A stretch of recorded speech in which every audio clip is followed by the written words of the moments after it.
minute. Okay, it looks like it's happening. It looks like it's happening right now. This is how it happens. Meeting is now alive. Thank you very much. We need to be on speaker view. Yeah, I'm waiting for you to come up on Twitch. Yeah, I don't see you on Twitch. It takes a minute. Yeah. It takes a minute because we're doing what is basically a hack to be able to get on all of these platforms at one time. Okay. You're using StreamYard, right? We're using Restream. Okay. Actually, no. We're using Restream and Red is the genius behind it all. Okay, let's there you see go. what we got here. All right. I'm gonna Does host also go on Facebook? There we are. Okay, I see us. Yep. I don't see us yet. My The Twitch commercial isn't is up. up. She's at the bottom there. She's at the bottom. Just keep going. I'm gonna join your Twitch and host. There we go. Okay. So I just hosted your channel, so you're on my channel too. Okay. Keep pushing it. Yes. So welcome, guys. This is Bedtime Stories. We've been on break. We've been on break, people. We were on a hiatus, which makes it sound neater. Okay, I got a tan and shit. It's fucked up, but I needed it. I needed a break, okay? It was like some mental health shit. Correct. All right. We all need a break. Correct. For real. But thank you for joining us for Bedtime Stories. We're so excited because we have some special guests here tonight with us. I am Sin Rose. Oh, and we're back. And I'm Red. Hello. Hello. Hey, Welcome to Bedtime Stories. Right. So let's see. So we have two very special guests with us here tonight on the beginning of our night. First of all, I want to say, before we start with that, I want to say thank you to everybody who subscribed to our YouTube page, because I sent out mad texts like, yo, I need a few more people. And I'm so grateful to say that we got the few more people. So we're going to be able to have a short link, because YouTube be on that bullshit. Right. That, you know, they don't want to so like the short link. It's just like GLXY3AZ47X. So now we're able, because of you lovely subscribers, to have a short link that'll be like YouTube Bedtime Stories, bitches. No, I'm sorry. I'm excited. I'm excited tonight. So I got it rolling on Instagram as well. So there's a bunch of people watching there too. Okay. We're gonna. I don't have none of. Bring I don't everybody like in none here. of that shit. So. Yeah, I'm Sin. You can do the introductions. I'm trying to fix something here with one of my channels. While you do that. Let me introduce our guests that we have here tonight. We have two wonderful guests, very dear folks that have done some wonderful things in our community. Please welcome Mikki Afflick. Say hello. Hey guys, how you doing? Don't sound so excited. Stormin. I know she was. Listen, this is my bedtime now. All right, well, we can lay back with you. That's fair. That's fair. I just woke up literally a half hour ago. I went into a nap. And that's what we do now, Mikki. That's the age we are. We go into naps. Yes. The thing is, to come out of it, I used to have this saying, I take a, a disco nap that turned into a deep house sleep. Yeah. Right. It's like, you know, I can't, I'm trying to get back to the days of when, you know, being up and out. Yeah. You know, until 4 or 5 in the morning. 4 or 5 in the morning. The good old days. The only person I know that's still doing that like that is Little Red on Twitch. till 8 in the morning playing, you know? Yeah, right, Little Ray, you go to bed, wake up, he's still on. He's still on, yeah, yeah. So, well, Well, you know, welcome, Stormin Norman. Hi, how are you? hello. Hello. My friend calls me jazz hands because every time I see her, I go, hello. You know, the Broadway girl, you know. How you That's doing, good, Norman? Fosse. I am right, Fosse. I'm doing great. I'm doing great, and I just want to say thank you for having me. I've been watching your show since you started, and I've been kind of jealous because like I've been watching everybody on here. I'm like, I want to come on here too. Right. Now you're on there.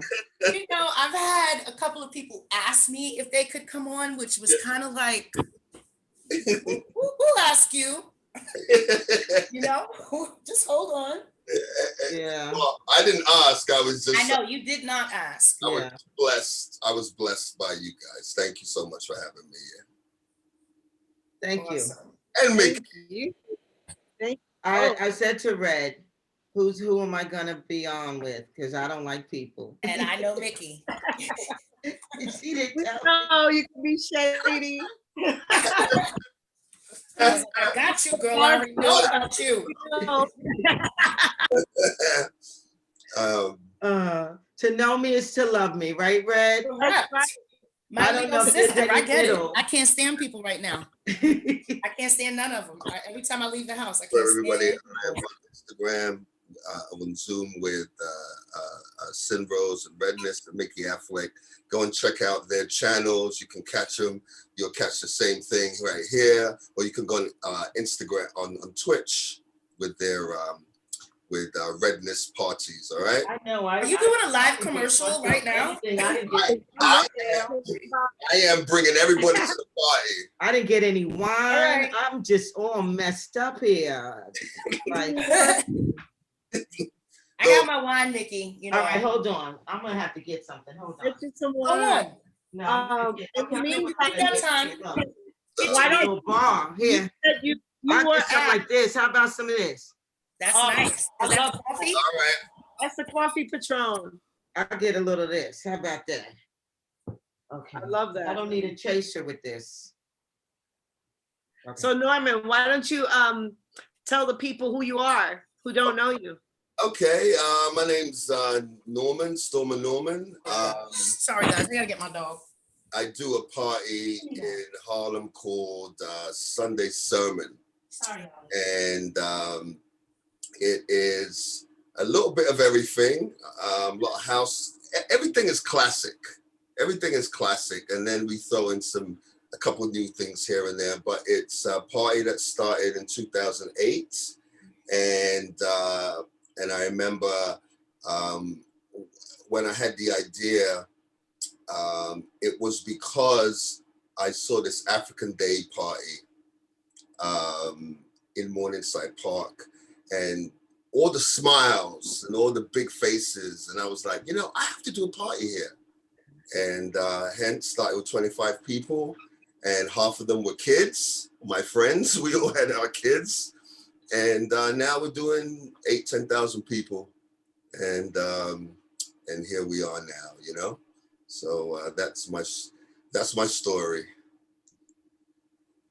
Well, Sin, you want to ask your question that you always ask?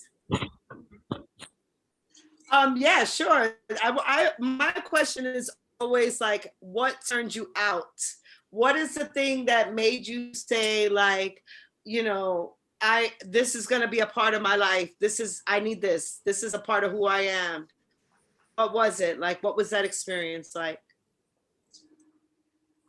Mikki, or you want to talk to me? Go ahead, Norman, and then I'll pick up. I want it from both of you, so I'm just being polite. I could pick somebody. All right. Well, wait. Let me Mikki, interject. go. Let me interject for a moment, because Cynthia always asks, why do you think we asked you to be here?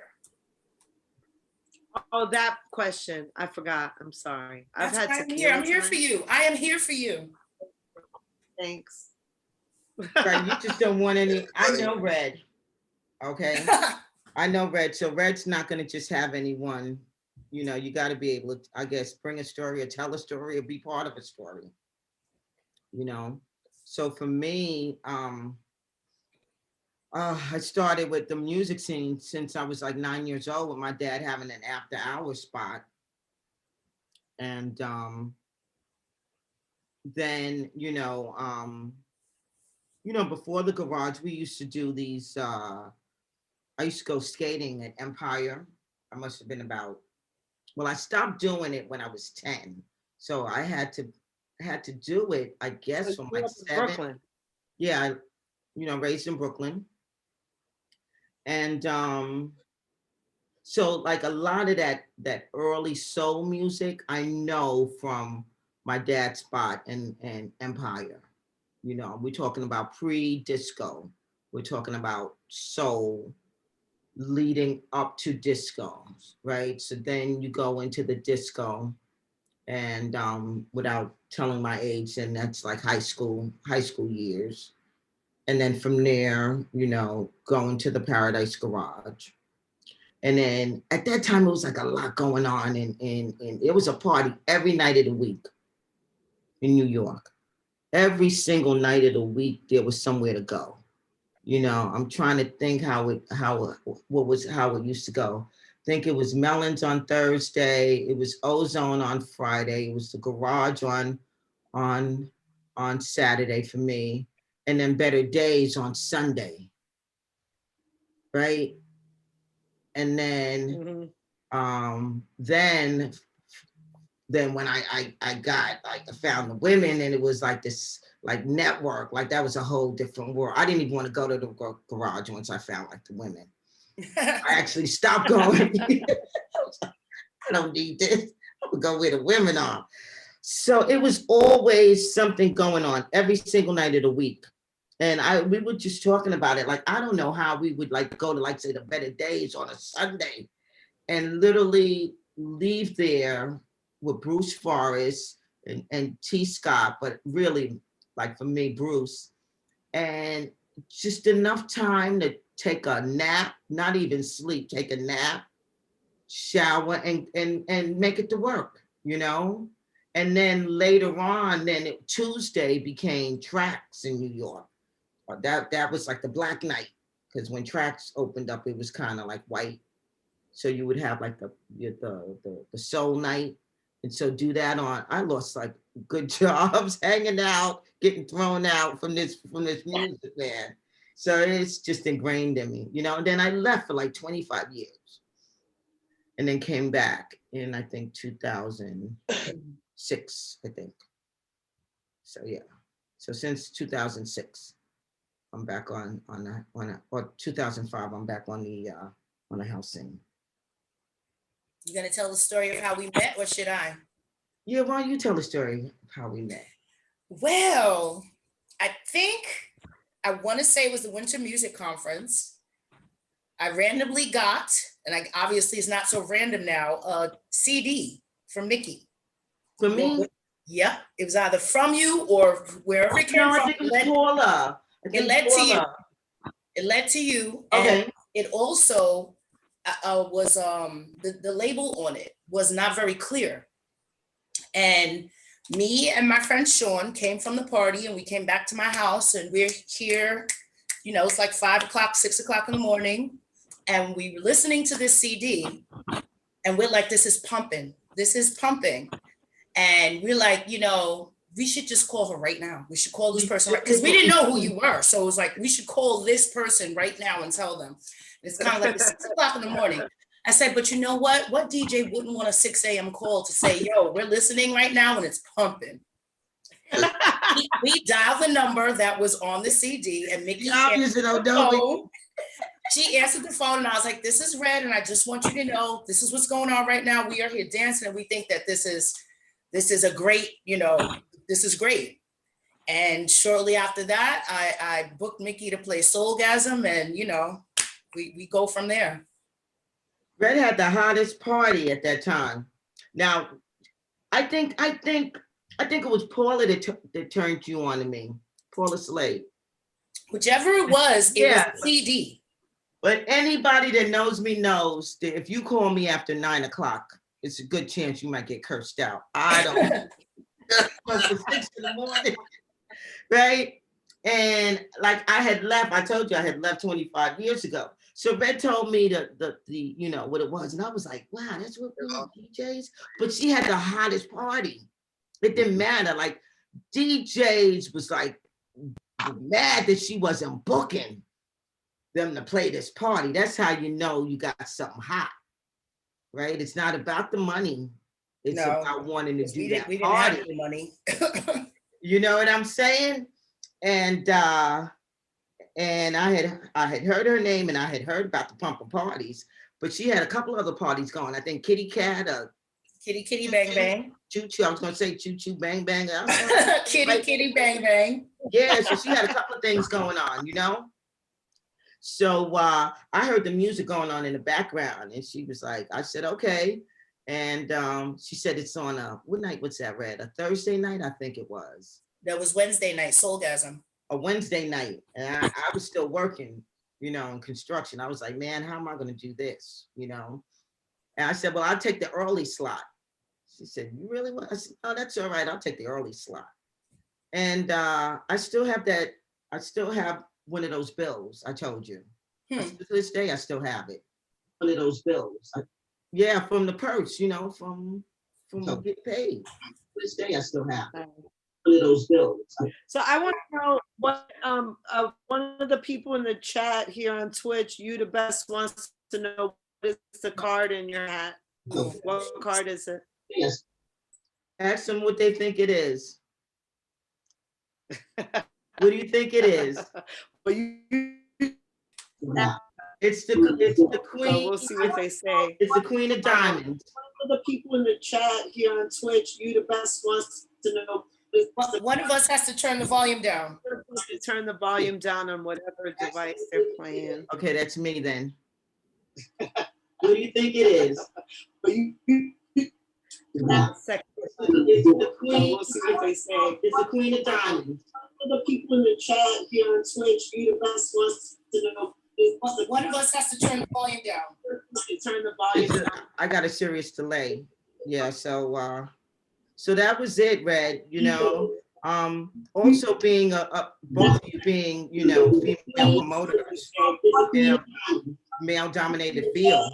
So that's very important for me to support the women that do what they do. Okay, hold on. Yeah. Somebody's volume is still up. Also being both of you being, you know, female promoters, hello, male dominated field. Okay, hold on. I'm gonna find out who it is. Support the women that do what they Not do. Mikki. It is Norman.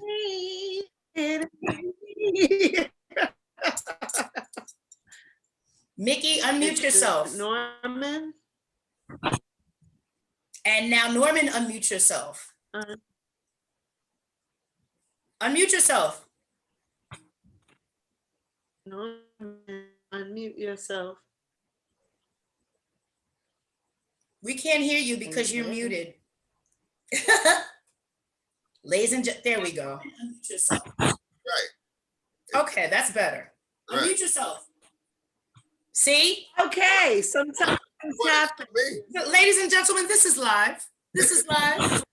We can't hear you because you're muted. This is live. Sometimes things happen. It happens. But when Okay, it, that's better. Yeah. See? It's the internet. It's bedtime stories. This is live. Live. We can't hear you because you're muted. You still got an echo. Right. Live. Sometimes I think the echo might be me. yeah, That's better. you have to turn down your monitor. Turn down your monitor. it's the internet. It's bedtime stories. Okay. You can't listen to yourself while we do this. You shall listen later. Okay. So how do I hear you? Sometimes You'll things still hear us. No, because I'm coming through my system. So then you've got to close whatever you have that is playing through. If you have my Twitch open or whatever, close it. Or No, mute okay, it. so let me go here. What's up, Des? Or mute it. All right, audio. close whatever social media platform you have open. No, okay. I'm going to go to built-in speaker. How about that? Sure, let's try Okay. it. All right, okay. Okay, this is how you get the real behind the scenes. Okay, that's it. Okay, here we go. But we didn't get the turns out story from Norman. I want to hear the turns Go out for it. story. Because Mikki gave us the turns out abridged version of her Correct. story. I do want to know though from Mikki, like before, when you came back in 2006, what was it that drove you back? Okay, wait, I can't hear you. Hold on. When I came back in 2006, What was it that drove you back to the house team? What made you decide that you needed to come back? it was killing me. It was literally killing me not to be. It wasn't really by choice. I was forced not to. I won't get into the graphic details, but let's just say I was ordered to not show up. No clubs. We'll just keep it at that. Okay. Okay. Okay. So once I was able to come back, I came back. Let's just say that. All right. All And right. I'm glad you're back. How about that? Let's just say that. Okay. I love it.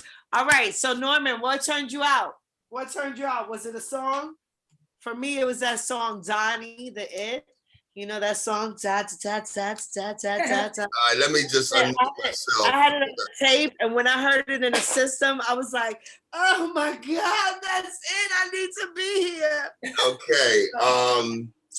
You know, I went to Iona College, which is in New Rochelle, and I went. You could fit all of the people of color in a classroom, all right? And there was a radio station that they had, and all day was classic rock, everything, classic rock. And you're talking, I started college in '86, yeah? So, so I went to the radio station because, you know, you got the basketball players, you got the track team, you got, you know, football team, you know, and I said, you know what, there's space for us in here. And so I went to the radio station and I said, hey, you know, I like music. And I didn't actually, at 18 years old, I didn't even start DJing. I just had a bunch of records. And I said, you know, we have no freestyle, we have no hip hop, we have nothing on these stations. And it's like, yeah. So they gave me lunchtime. So all of the black people, all of the people of color came to the lunchroom because I was playing in the radio station. I was lunchtime DJ. So what happened from there was that there was a street called North Avenue, and all the fraternities, all the white fraternities had all of their parties Thursday, Friday, Saturday. And I said, you know what? I'm doing the radio station. Why don't we have a college night? And so I went to a club called Zamaka. Zamaka was a reggae club. And next door to Zamaka was a record shop. So I always used to go in the record shop and just have all the records in there. And what turned me out was that my friends who were all from the boroughs, they were from Brooklyn, Queens, you know, Staten Island, you know, Bronx, they who were on the team, they were the ones that took me to New York City when we had curfews. We had curfews because we're running track. You know, I had a scholarship for running track. And we used to sneak out, and they used to take me to the World. They used to take me to Nels. They used to take me to the Building. They used to take me to all these places. And so, you know, I'm you know, I just love music, right? And I remember my mom always used to say, Norman, when you go out, you have to dress up. So I go in this yellow shirt with a paisley tie, and I go into the world. And the kids are like spinning on the floor, there's circles, and I'm like, oh my God, what is this? I was like, I am so after a while, I started going by myself. I had a car, so I would drive to the city and I would go and I'll go to the world and there's like unisex bathrooms and all that. I was like, what is this? And that's where I started to just get tweets. I used to get turned out there, used to go by myself and I would meet people and then they would take me to other places because the thing about it, I love to dance. So it was funny because I wasn't, say, a typical cat even in the commercial area. You know, I dance different. Even though I dress the same, but I dance different. And that wasn't really my, but when I went into the world, I said, these are my people right here. You know what I mean? And that's kind of where it started. So that record shop that was next door to the club had all those records. So I had a friend of mine who was in that commuter school cat. He was the one that used to have the polka dot ties with the Batman shoes painted on them, had the hat and all the shirts and the polka dots. And he used to take me, to early tunnel, like early tunnel, like when tunnel first started, and that's where I started to learn all these records. And I would go back to that record shop and I'd go buy that record and buy that record. And that's where I started to do parties. And that's where I got turned out. And then Palladium and Danceteria and, keep naming them, and I would just make friends while I'm at these places and they would take me to the next one and take me to the next one, And, but here's a quick funny story. I met this English girl and I met her at the Palladium and she says to me, we started dating and stuff. And then she goes, so what do you do? And I said, well, I DJ. I was actually on WBLS when I graduated, but she was like, so let me hear your sound one day. So I made a tape for her. And so she says, I'm doing this fashion party.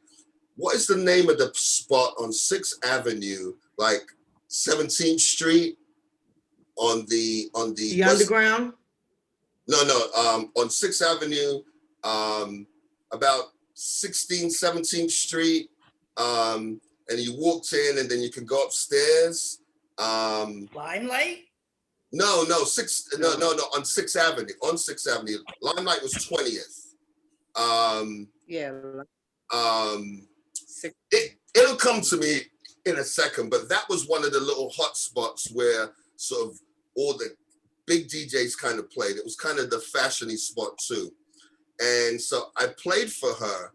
So these two people came up to me and they were like, and the party wasn't really packed. It's 2 floors, but I just played my thing. So these two people came up to me and said, you're really good. Now I was living across the street from the Chelsea Hotel. And it said, you're really good. You want to come and DJ at our party? And I was like, sure. So we exchanged numbers, called them up, and they were like, well, we can only give you $100. And at that time, I was DJing on BLS, so I was getting a lot more money for a gig. And then I was like, all right, well, how about 200? And they were like, no, we can only do 100. And I was like, I really want to do it, but let's do 200. They were like, no, so party's done. Fast forward probably about a year later, I'm digging through my cards and the 2 people that was standing in front of me asking me to DJ was Casio and Barbara Tucker. They were doing the Underground Network party across the street from where I lived on 23rd Street, right there next to the Chelsea Hotel. So it's sort of like, this whole So you turned them world that I was in already, and I didn't know anybody. And those were the two that were talking to me, So it was kind of a funny story. I tried to tell Barbara the story like at Cielo one day. She was like, I don't remember. So that's how I got turned out. Well, Mikki. Johnny and I used to throw these house parties. We lived in Clinton Hill. This is early 90s in this old Victorian mansion. And we only did them twice a year. We did her birthday and my birthday, May and August, always a theme. And I mean, they weren't parties, they were like literally like events. Like people would plan their entire life around these parties, A lot of early who's who in Hollywood would be at show up at those parties. I mean, they were, and the funny thing is, the mixtapes came from Kim Lightfoot and Kim Lightfoot and Jason. What's Jason's name? Not Jason. Jason Lode passed, but Muscles. Trevor Fox. My friend owned this record shop, Kicking Records. And so she would get the mixtapes for me. And I would make sure I would have like 6 hours worth of mixtapes, And so that was my entry, since I still couldn't go out. That was my entry to the nightlife. So those went on until like we came here in 2000, until like 96, 97, we kind of stopped it. Yeah. Okay. Mikki, I have a question for you. Des Uno would like to know, what was the first piece of DJ gear that you purchased? Real gear. When I decided to come back into DJing, I went to, I think it was Canal Hi-Fi, and I got 2 Vestex turntables. I bought a lot of stuff. I got 2 Vestex turntables and a Vestex mixer. And I think Sherwin Vega speakers. I had the Vestex for maybe a year and I didn't like them. And then I sold them on eBay and then got the standard techniques. So that was really the first equipment that I, bought with my own money. Prior to that, I had hand-me-downs from my dad and, piece of this and a piece of that. But that was the Vestex, I think, was my first true piece of DJ equipment. Okay. That I bought. And Des also wants to know, are you a self-taught DJ? Yeah, no one actually, well, later on, but honestly, I'll tell you what, I used to go to the garage, and then I was fortunate enough to be able to be allowed to be in the booth with Larry. It wasn't all the time, but I would literally go home and play the stuff that I would hear him play. And at those times, Frankie Crocker, BLS, was playing that on Sundays. So I would actually just practice what I had heard the night before, the way he brought it in or or what went with what. And then, you know, once I got the Vestex, I'm not gonna lie. I mean, that was like a machine. You had to kind of know what you were doing to play on those kind of things.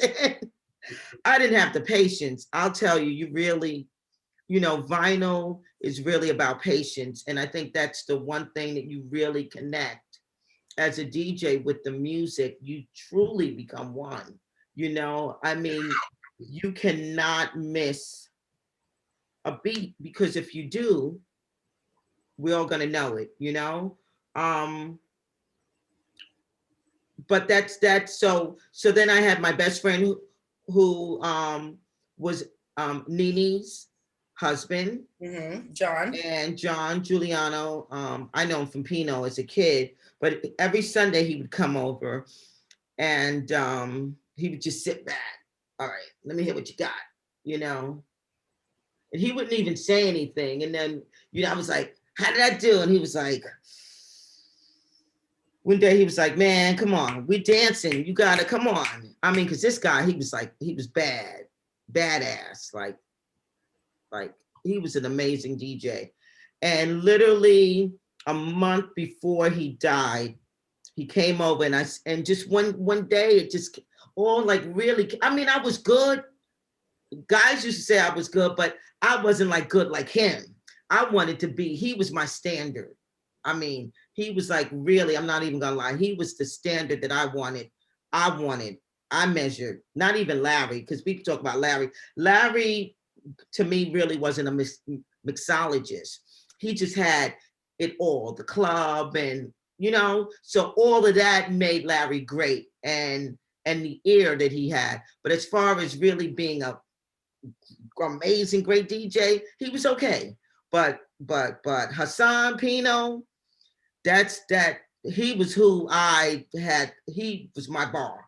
So this Sunday now, I'm like, I make the CD, and he's listening to it, and he's like, I did that? I'm like, no, I did that.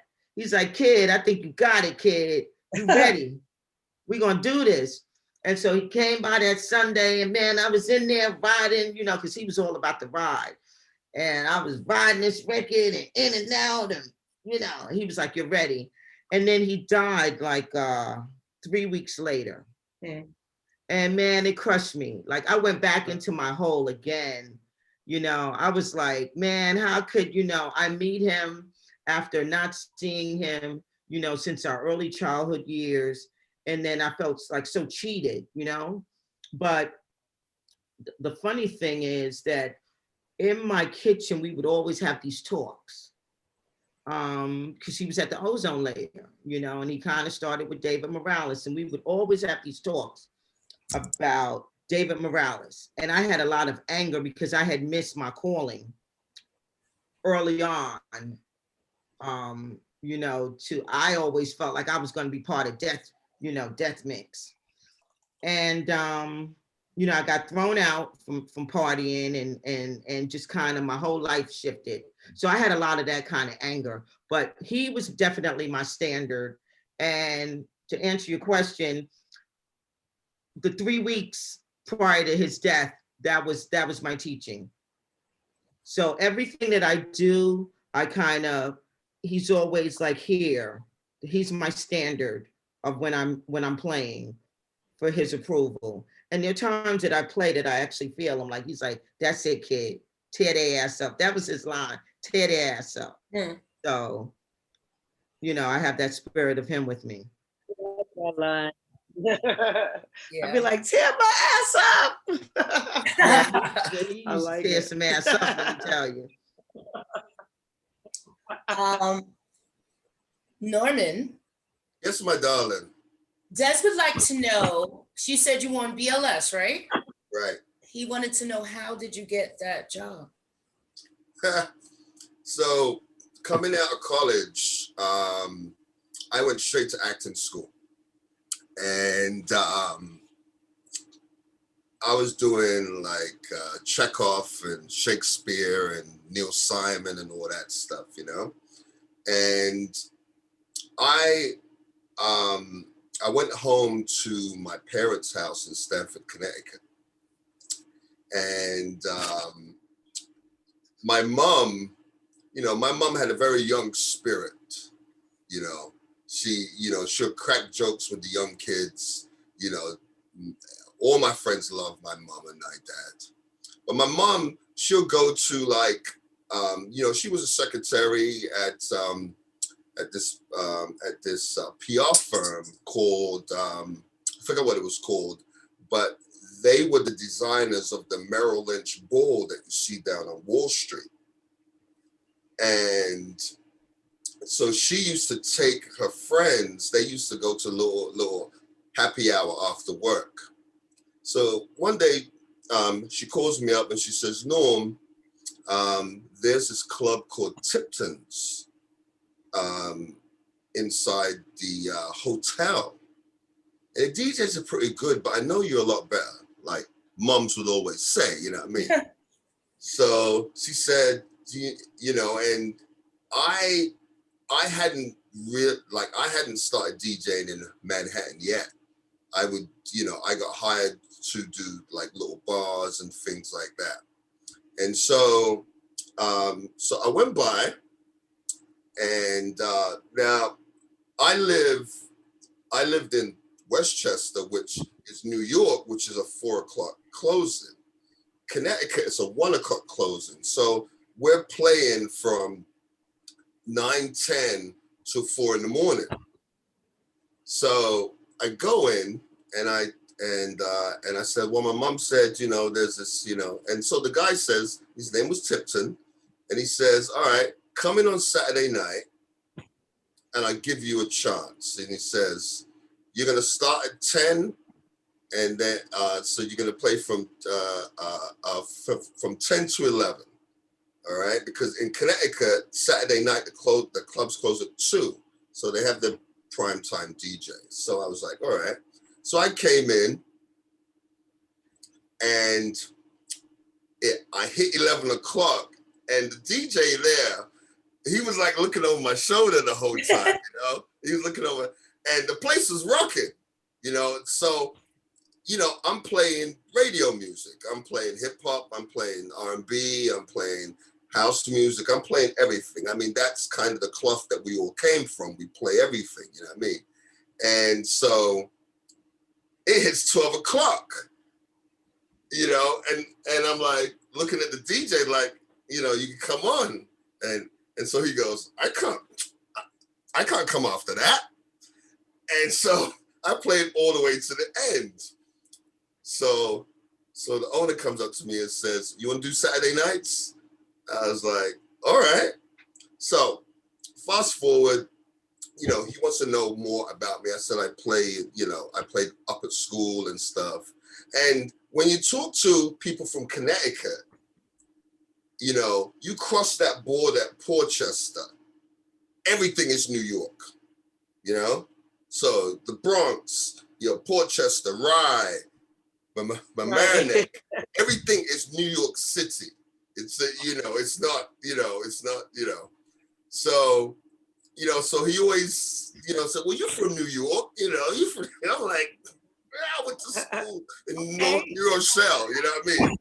And so he says, do you think that you could get at the time it was Kiss? He said, do you think that you can get Kiss onto do a live broadcast? Because remember, at that time, Bentley's was doing the live broadcast, right? And he said, do you think that you can get them? Of course, they're looking at me. You're a New York guy, I don't know. So I said, just call him. So he calls him up.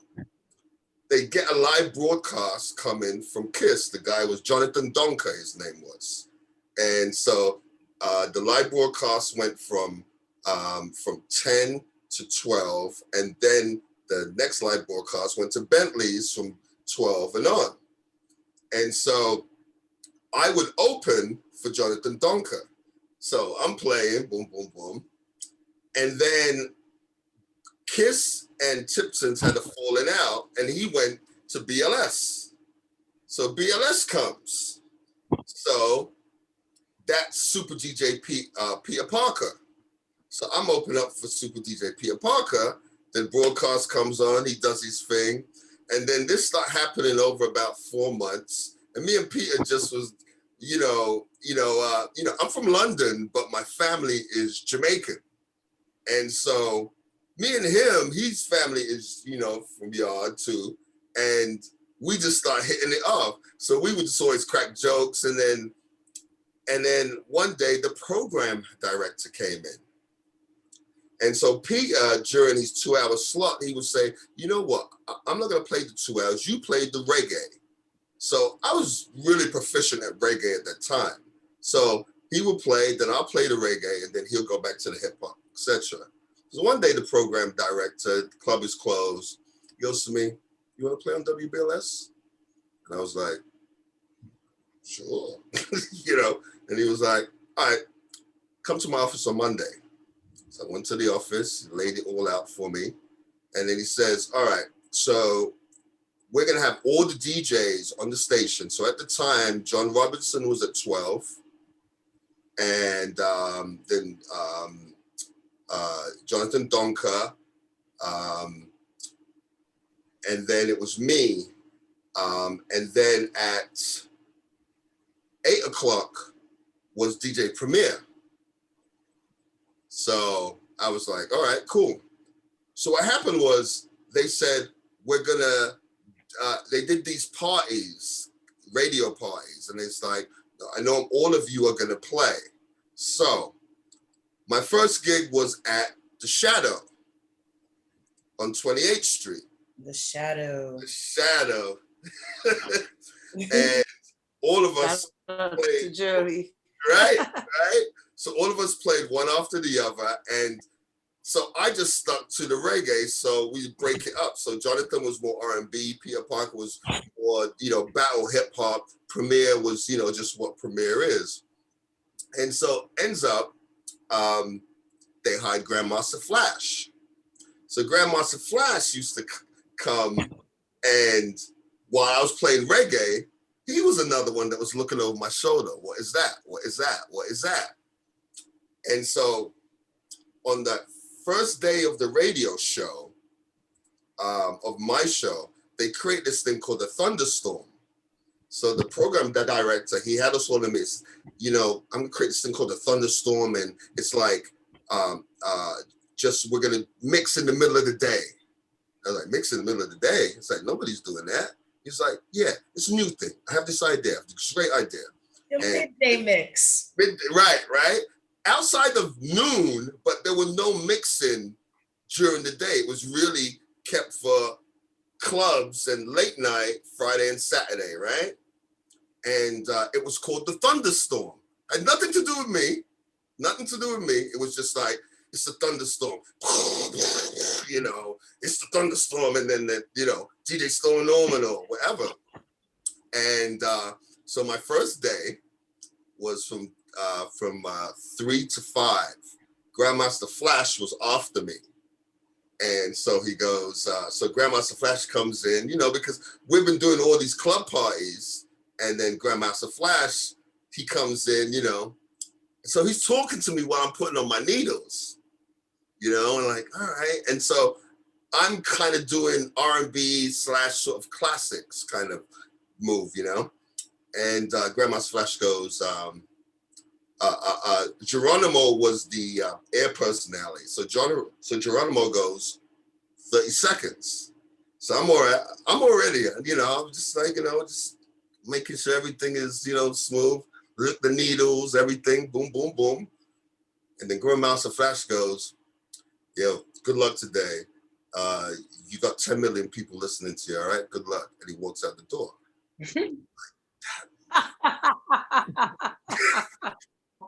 And so I'm like trying to push it out of my head, I'm trying to, no, don't listen to him. And then all of a sudden my hand starts shaking.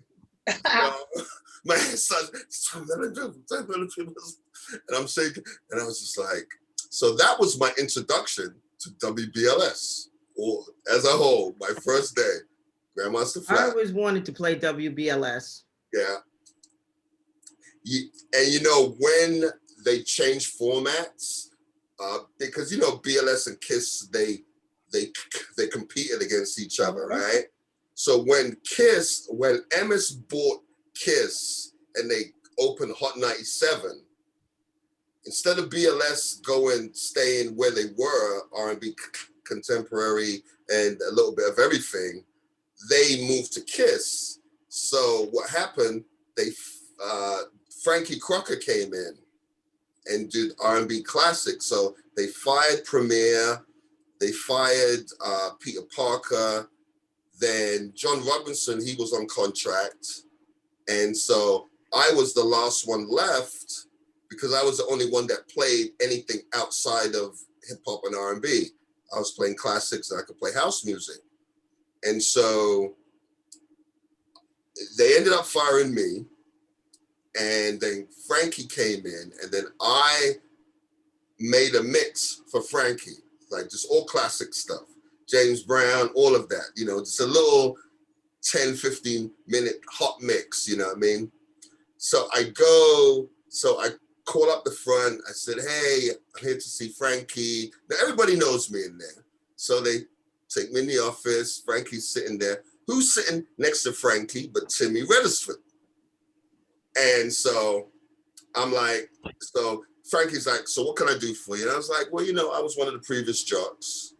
And, I want to play a mix for you. Maybe it could blend into what you're doing. So Timmy's sitting there, so it's playing, and he's like, yeah, this is really good. This is really good. And he says, it's really good, but I don't have space for you. So I said, so what about this time slot? Because I knew everybody's time slot. I was like, what about this time slot? And then he goes, oh, yeah, well, Timmy's doing that time slot.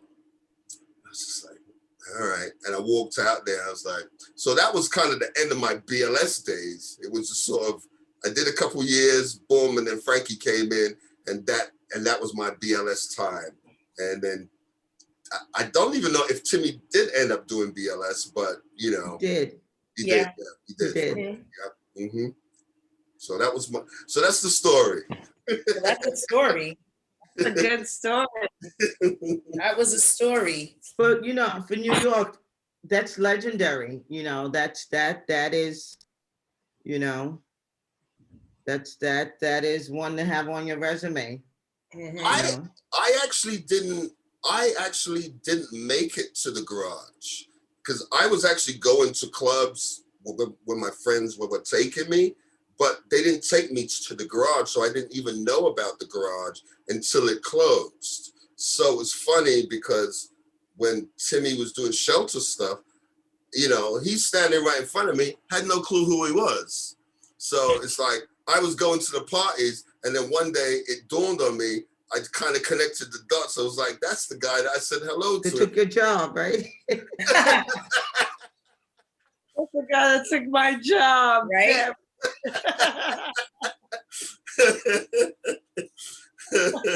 So, well, yeah. Mikki, you mentioned something a little while ago, and you mentioned the name David Morales, and you said you thought you might have missed your calling, but I know that not too long ago, you made some music, you produced some things, and I know Mr. Morales was involved in some sort of way. So it seems like that might have come full circle for you. So do you still think you missed your calling, or do you think it happened all right on time? And it's so funny.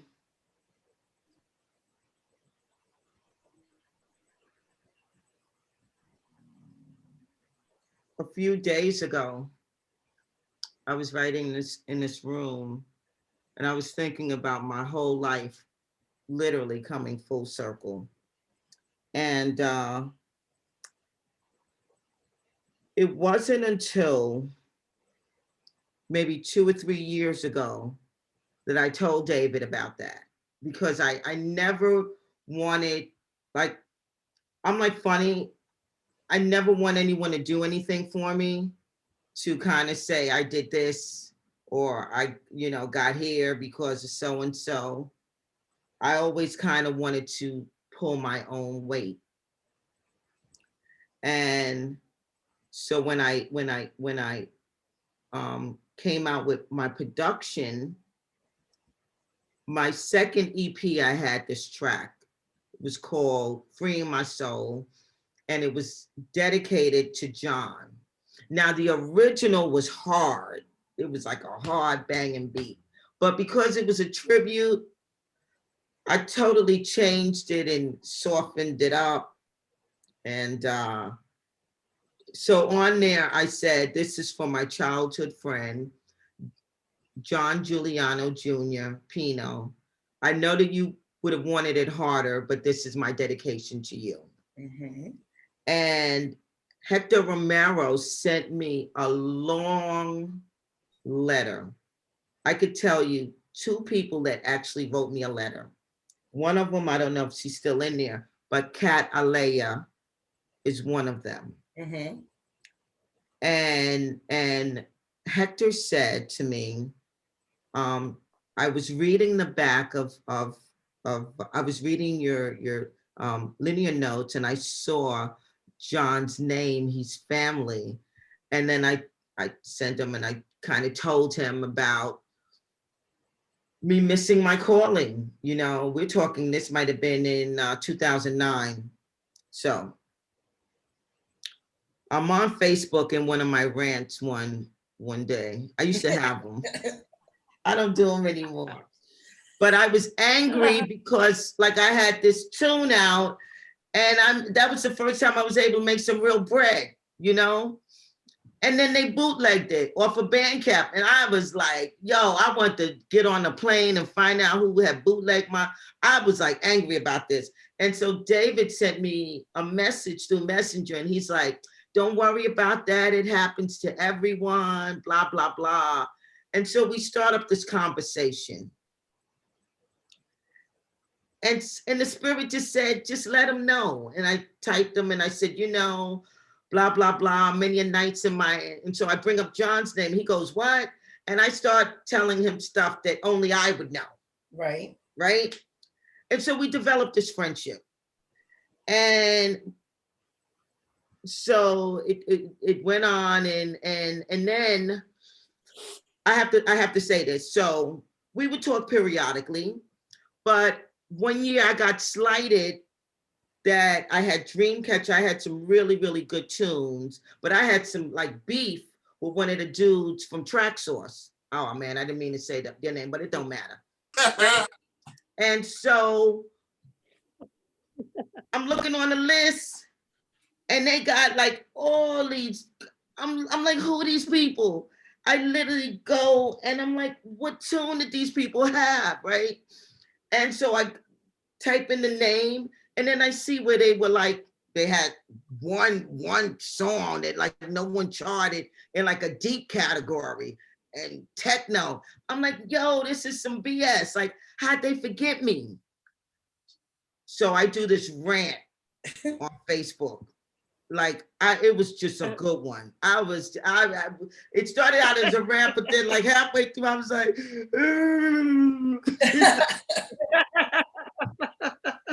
let me tell you, I was done, right? But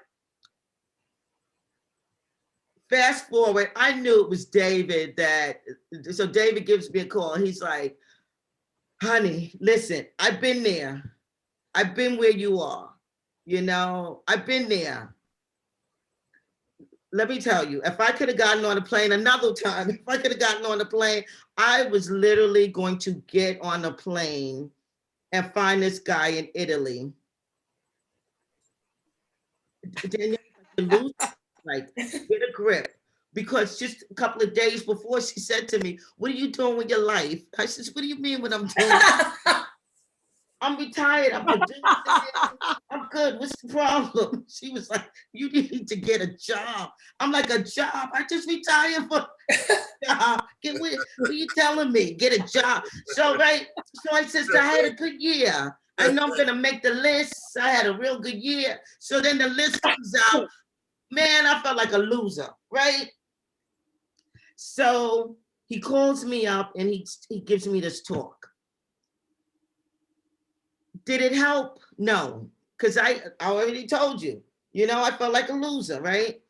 So this thing was eating me alive. When I tell you it chewed me up, I couldn't shake it. And he kept saying to me, listen, I've been there. He told me some stories. He goes, with this business, people gotta like you, you know? You don't let them see you sweat, in other words, right? So then from that, he started grooming me, literally. You know, my dad used to talk to me, and Donnie's not on Facebook, but she goes, what's going on with you? I don't go on this thing, but when I go on, do you need to go see somebody? What's going on? You know? So he called me up. No, I went to see him and Louis. They did a Three Kings in New York. And Dreamcatcher was hot at the time. And he goes to me, that's where you need to stay. Stay there. You're real good there. You know, that edgy kind of tech kind of. I'm like, them people ain't gonna pay no attention to me doing that. You know, I just gotta find a happy medium, you know? So it came where we would talk like literally, even if he was away, we started talking a lot more regular, like once a week if he came on a regular basis. And then with that, he would give me classes, you know, about production, you know, think about it this way, think about it that way. Not too many people can really say that they have a legend that literally gives them hands-on, you know, and it definitely changed my way of how I produce, how I think of things. And so with that being said, the first one was Thunder Drum Dance. And that was something that I had done at the time, like now it's almost 10 years old, but at the time it was like 7 years old. And he heard it and he did the remix of it. And then with pandemic, he called me one night, like 10 p.m. And Donnie's like, what I tell you about that phone in the bed, you know. Right. He called you after That's your 9. man calling, go talk to your man. And so I come in the studio and we're talking. And he's like, just do you. Forget what anybody thinks, just do you. Like, I'm at the point now, I could care less what anyone thinks about me musically or any other. I'm at a good place with me musically. But he told me something and he was like, you know, think out of the box. You're a DJ, produce that way. And so that morning I got up and I just started looking through my hard drive with stuff that I had made years ago, right? And so I got that rock side right. You know, I always told you I'm gonna do some rock stuff with you. You know, I'm slow, but I'm always on time. So I had a whole bunch of rock stuff that I had done. And so I did the pandemic and I was like, you know what? I don't think they heard me, right? So I was like, you know what? Let me flip this and let me just like turn this out. And so I flipped Sugar Lyrics voice into a man and I put the rock beat on it. Now, had I had not put out the original, I would have done an alias just to see as a white male where it would have went, because that's how the business is. You know, at one time it used to be white gay male, and it's kind of still in the back white male. I don't know if the gay mafia is as prevalent. I guess maybe it is, maybe it isn't, but I don't know. But I could tell you as a now older Black female, openly gay, I've had my share of hurdles.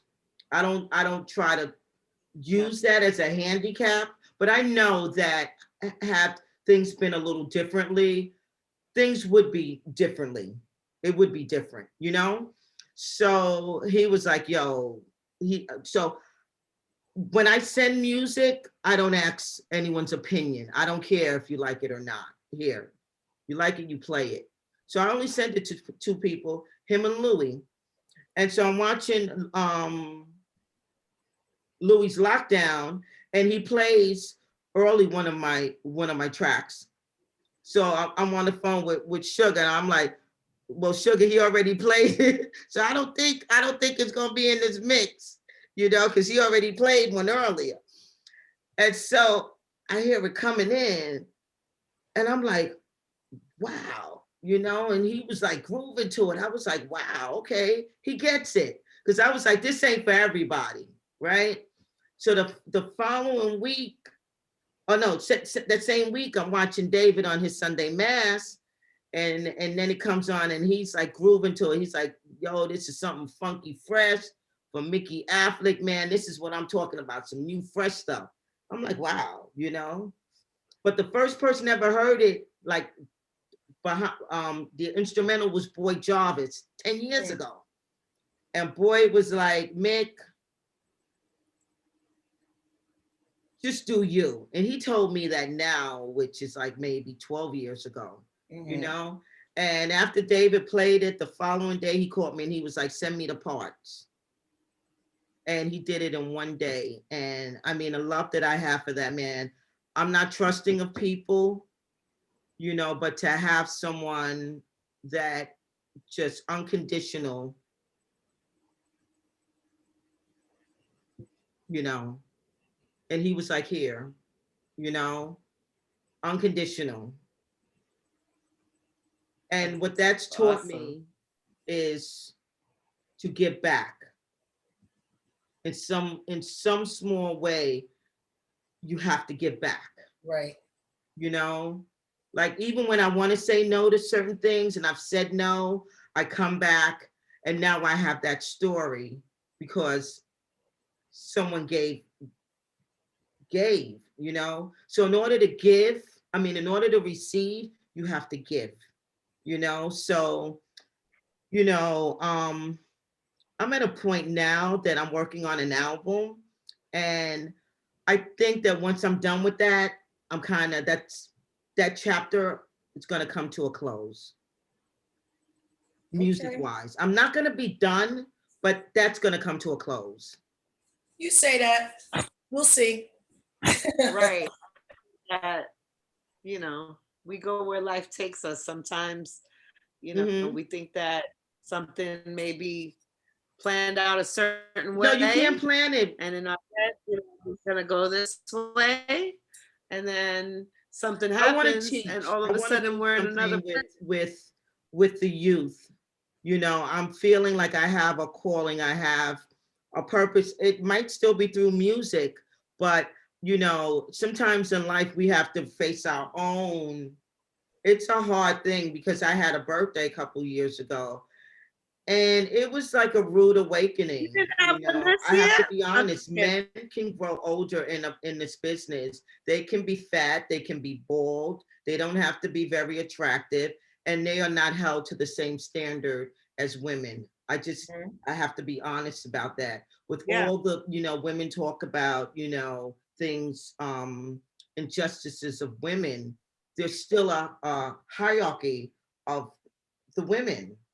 It's white women, then it's beauty, and it goes from there, and so where I fit into that, I really have to be realistic.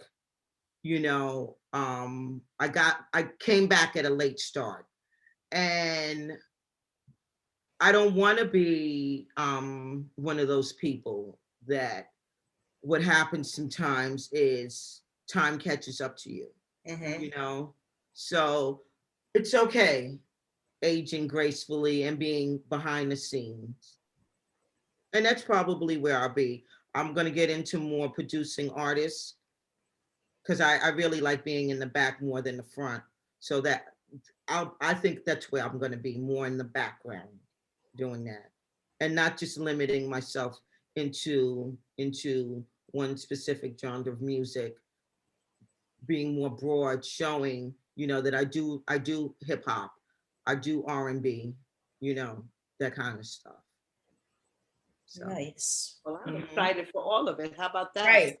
that was great. All full circle, for real. Yeah. Right. I want to know, Norman, When you started Sunday Sermon in the park, like what was the brainchild that made that happen? What was it that made you say, I need to do this in the park, and why like Morningside Park? What were all those decisions? How did those come about? Well, Sunday during the fall is football time, yeah? And I got the channels on, I'm watching football all day.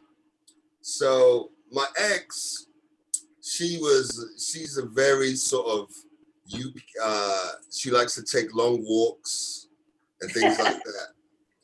And Let me find out, Norman. yeah, right. Like I'm like when I want to get somewhere, I'm an A to B guy. You know what I mean? Get in the cab, get on the train, get to where I'm getting. I don't want to take that slow walk, you know what I mean? So one day she was like, come on, let's take a walk. I'm like, fuck, I don't want to fucking walk. Like, where are we walking to? Like, over the destination. Like, where are we going, you know? And so she was like, come on, let's just walk. So I lived on Strivers Row at the time. That's 138th Street in Harlem, if anybody's. There's a couple California people here and Brooklyn people here, but in the chat. And so we're walking down Frederick Douglass, which is 8th Avenue, and we walk all the way from 138th all the way down, and then we hit the park on Morningside. So we hit like, we're right there at 125th, and we're walking down to 116. And that African Day parade, or that little festival that I saw, was a group of people, all in their garb and smiles on their face. And I just sat there like this, like, oh, this is so beautiful. Now, rewind a little bit.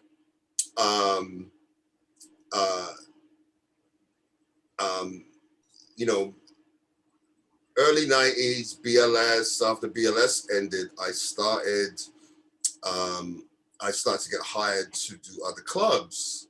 So I was more on the fashiony side of the clubs, in the commercial hip hop and things like that. And so I'm playing for like Black Diamonds, I'm playing at the Jane Hotel, I'm playing all those kind of fashiony sort of spots. And then I would sneak out and get my, I go to Ludlow Bar. I go to the spots, you know what I mean? Like, that's my other side of my life. But it's funny because a lot of my friends, even though there was a crossover, like, especially when you hit the 90s, you could play all music on one floor, right? And everybody would jam the same way. It wouldn't, like if reggae came on, everybody stayed. If house music came on, everybody stayed, you know what I mean?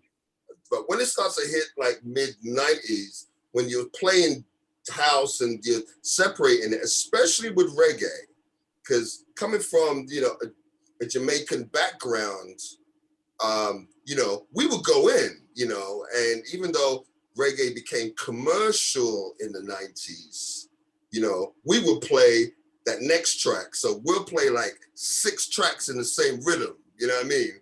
As opposed to the radio, you only hear one. So I would go to my Act 3s in the Bronx. So I'd go to Brooklyn and go and get my reggae and all of that kind of stuff on. And then kind of what happened was, when it hit 2000s, I started, I'm DJing in the Hamptons, I'm doing all those kind of parties, but I was kind of getting a little disillusioned. I wasn't inspired by anything or anybody. And my mom was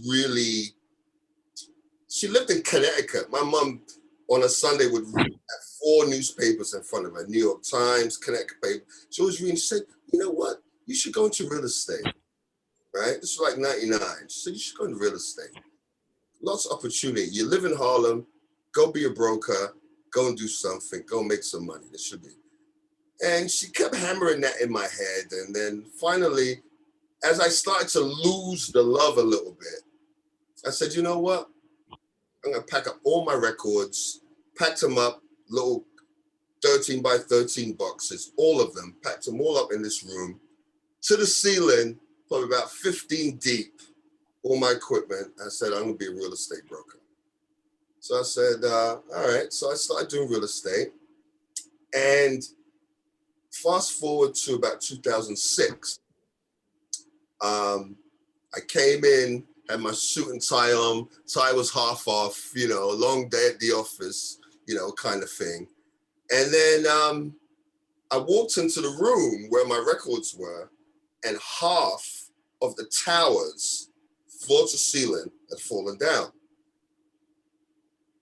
All the boxes split open, you know, I was like, fuck. Took my jacket off, took my tie off. And then I said, I have to clean up. So boxes are split open, and I'm like opening them. I'm like, oh shit. I'm looking at all these sleeves. I'm like, oh wow, this is like all of a sudden that little warmth in my belly started getting, you know what I mean? And so I set up my equipment. I set up the turntables, and for about a month, I played every night that I came home. Just kept playing all those records.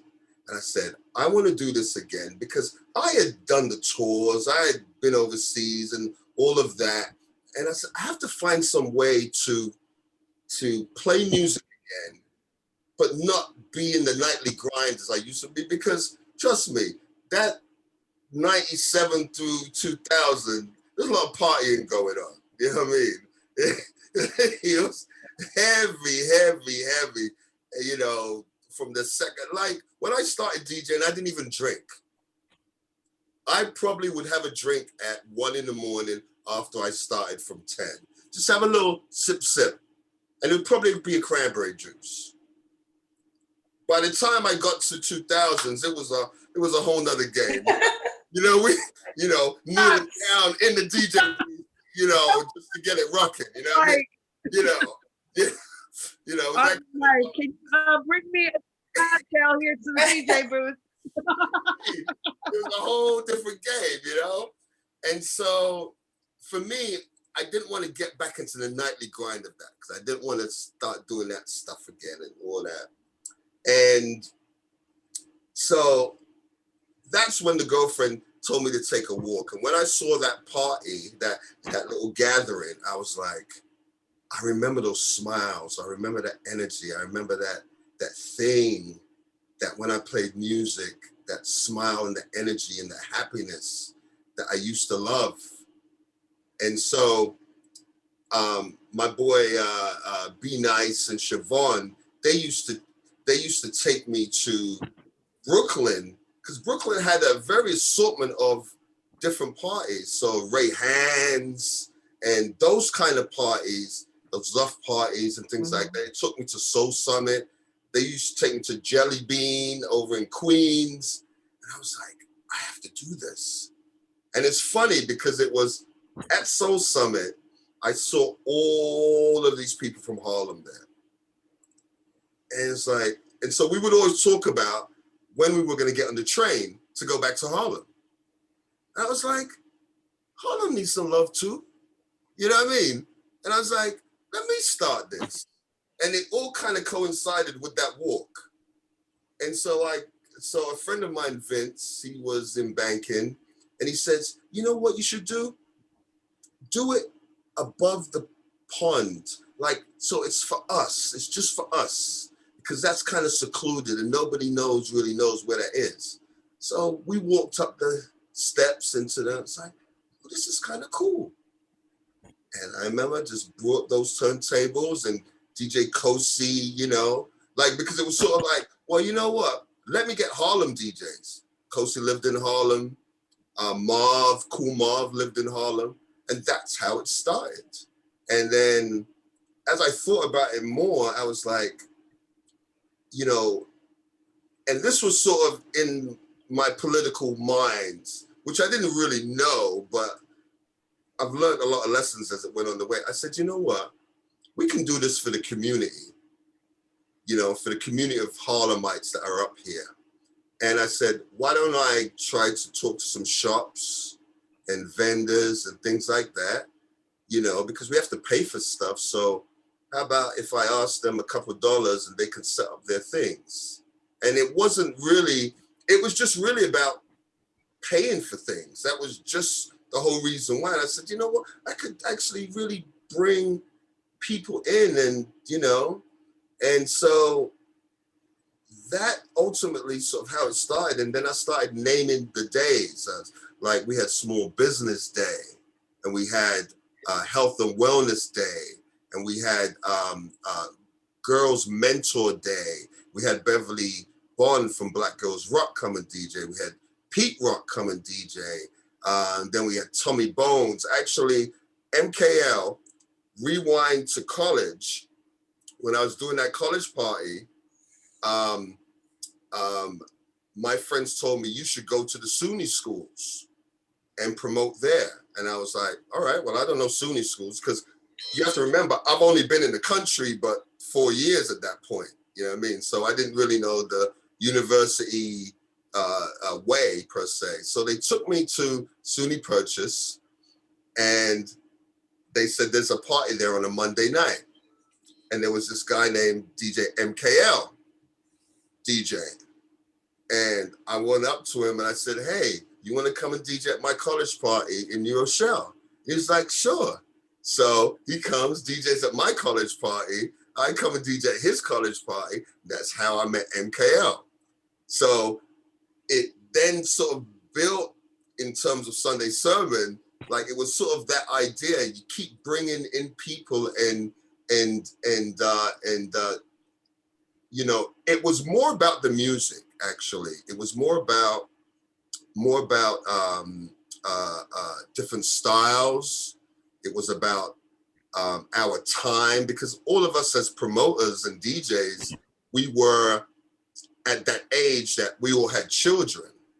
So it was sort of like, all right then, so Kosi didn't have any children yet. Marv did, and so I started bringing in everybody.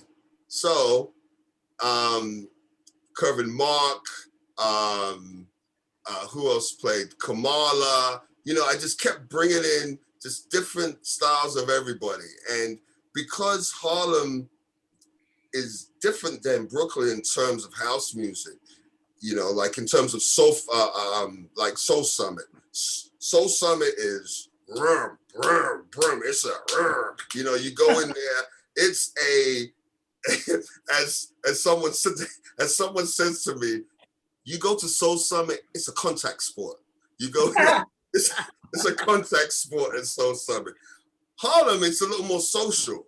So for me, I had to think about that and sort of bring in different DJs that would help sort of touch that audience. Someone who wasn't really into house music. I had Pete Rock play, so it was sort of curated in the sense of just good music in general, but it could touch everybody. And hence, that's how Sunday Sermon started. And when did it start? 2008, July. Big up Norman, I think one of the first conversations was that when I was doing a few in the park, right. We had Clashing Days. I'd be all excited. Yeah. And then I see Norman's flyer, like, July or August 4th. I'm like, you didn't know I was gonna do it that day. He's like, man, that's when the city gave, Exactly. And what was interesting, that as I started to understand the politics of parks and politics in general, because at the end of the day, Mikki, we're artists, right?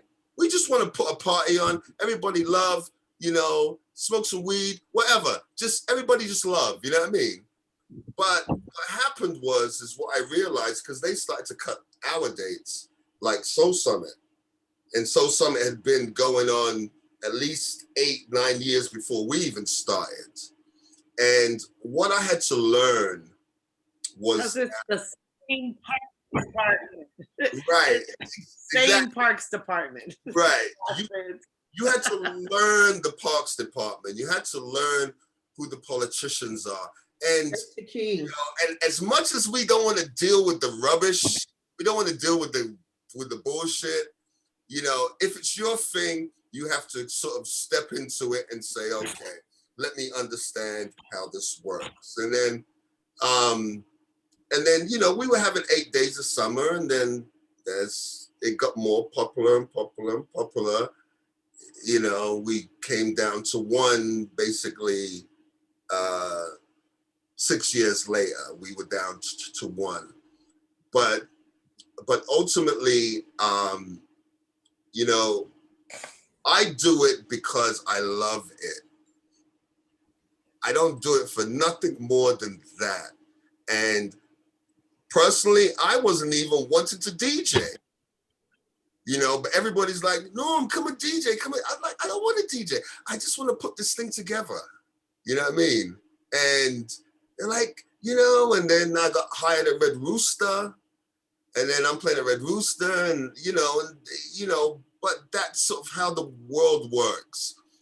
Any kind of success, things come to you. And, you know, I love to DJ, but my focus is really just making Sunday Sermon bigger and better, you know, and featuring people, you know, just really about featuring artists, featuring DJs, featuring all that stuff, you know. And you know, I'll still DJ, but you know, but my focus is Sunday Sermon, you know. So, you know, that's the long story short, you know. Well, and I brought Mikki into one of my other parties too, you know. You know, it's funny. I'm gonna tell you a funny Mikki story, right? So I say to Mikki, I was doing Women's Month, and I said, so I thought about all the girls. I said, all right, there's Mikki, there's, Montana, there's this one, there's that one, there's that one. And now at Red Rooster, I play upstairs on Fridays, but I do my own party once a month downstairs. And so, so I reached out to Mikki, and Mikki was like, so I said, well, this is how much it is. And she was like, nah, no, can't do it. And I said, but Mick, I don't make any money. Not if they're serving $50 plates. Right, but I got nothing to do with that. Listen, how long you been playing for them? Hold on, let me tell you. Hold on, let me finish telling the story. Right. So I'm over there. I'm like, this motherfucker here. Like, hey, everybody else come, but this one right here ain't gonna come, right? So I was like, so I said, when I get my own party, I'm gonna have Mikki come because I can actually pay her what she wants. You know what I mean? And it was all love. But she came and she smashed it. And I was like, see, Mikki, I can give you the money, but upstairs. It wasn't the money. No? It was not the money. Anyone that knows me, it's never about money. It's not. Well, I would rather play for nothing. I was telling her, honestly. Yeah. I would have played for nothing. Right. But you have to understand me from my point of view, right, and the establishment. Right. If you go to the bar and the drink is $20, right, they're making money. They're making money, not me. They're making money. Right. They're making money. Yeah. You know, when I did my first party, it was at Sapphire. Right. It wasn't a lot, you know. Yeah. Anyone that knows Sapphire knows it's this big. Right. On a Thursday night once a month, you Yeah. know. And I would just take out of my pocket $150 to give to the DJ. Right. Because you know what? Their time is worth something. Yeah, of course. So if an establishment is serving $20 drinks and $50 plates, right, can't afford to pay DJs, right, yeah, more than $50, right. I kind of think maybe they don't need to have DJs. Yeah. Put a cassette in. Right. And pipe it through the system. Right. Well, I guess I was saying it was that the fact that that I was paying it out of what they would give me. And so when I had my own party, I said, I want Mikki back because she's a badass motherfucker. She can play some fucking music. So I said, so when I had my party downstairs, I was like, I gotta have Mikki. Come on, Mikki. What you want, Mick? What you want? You tell me, what's the number? Let's go. You know No, what I it didn't go like that. But anyhow, it didn't go like that. It didn't go like that. Okay. It didn't go like that. It didn't go like that, Norman. It didn't go like that. It did. He sent me a text. Let me tell you, I'm leaving Miami. I'm getting ready to board. And he sends me a text and he's like, can you play Red Rooster? I think it was a Sunday.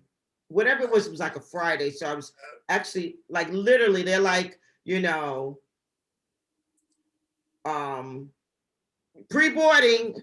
And so I'm looking at this and I'm like, yeah, that's right. Sunday, You I'm went like, to damn, Miami. I've I been remember. gone I like a remember long that. time, Yeah, I you know, remember. whatever. Like, all right, it's worth it. He's like,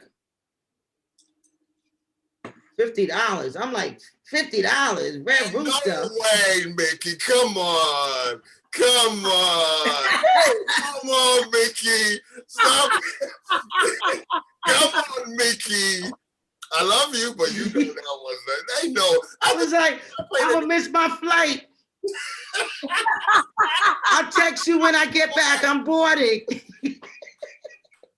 No way. That's a bit of a stretch there, man. Listen, if it's in the park, you would have called me in the park. All right? That's love, because that's giving back to the community. That's giving back. That's the community. Hey, But when I you're charging $25 a cocktail and $40 a plate, $50 a plate, pay your DJs. I'm still down. Pay you, Norman. And Yes. shame on you. He should have paid you. Well, you know what? I was paying you out of my money, but when I did the party downstairs, that was from the door money. That's all. Right, Red? Right, Sin? And when I came and played for you, I say sometimes I don't do all female parties because women get lumped into female. Put the women with some men. That's what you really seen, right? I says, I'll open. It wasn't in any ego. I said, I'll open. And I came and I opened. It didn't matter if it was 10 people or 15 people. But I'm going to say this. It was Women's Month. And this is a conversation David and I had, right? This was just last week. And he said it on his show. And I said, David, like, what is going on? Why don't people like me? And he said, because you're Mikki Afflick. I said, what the hell does that mean? What the hell does that mean? I says, I got feelings too, you know? He says, you're an alpha female. You're an alpha woman. You're alpha, right? You're alpha. I also come from a construction background, okay? Only the strong survive. I was a foreman, okay? I'm 5'2". Right. Okay. But you're really 6'5". I'll take on Mike Tyson. I'm like 6'5". In my mind, I'm literally 6'3". In my mind. Okay. So to have that authority with men who don't want to listen to you anyway. Prior to that, I have a degree in graphic arts and printing. Right. So, you know, 40 years ago, I was dealing with Italian men with the print press that really didn't want to hear anything that I had to say. So that, and I come from a strong dad and a strong grandfather. So just that, you know, and I know at times it could be a little abrasive. So I did try to, you know, take it back a little, but sometimes you need it. Because once again, if you're charging $25 for a drink and $50 for a plate, pay your DJ. It ain't happening. I agree with you. I agree with you because there are a lot of venues that don't consider the talent that are coming in as a value that they need to pay for. Exactly. And it's really unfortunate because the value is in everything that you get from it. They want to Listen, have see, all Rose, you know, if this was come on everybody down in Brooklyn on Franklin Avenue, come on. You know what I'm saying? You kind of know what's going to happen at the door. You charging $25, you go to the bar. Can I have a rum and coke? $27.50, you know, to plate of food. They're not hurting. You know what I mean? It's a difference. They find money for who they want to find it for. And unfortunately, absolutely, I'm going to tell you this. When people start to say, I want my name on a flyer versus setting a standard, like I feel, because I come from a union background, I feel that there should be union promoters and there should be union parties, and no one should pay for under this pay grade. Like you as the promoter, you know, it should be like an ethics. This is like a legit New York City party, not $5 at the door. You know, now you've done this, right? You promoted this party all month, right? And then here comes this $5 party with 15 DJs. What's that all about? Cutting each other, right? With the shanker. What is that? What is this party with 15 DJs? What the hell is this? What's that all about it? How did that happen? And then when I say, wait a minute, easy, hold up a minute, right? I'm the bad guy.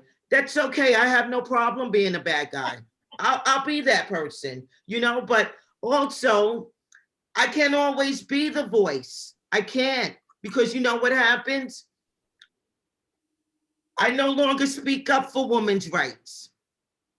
This sounds messed up. It won't be me anymore. I've done that. And when I did it, guess what?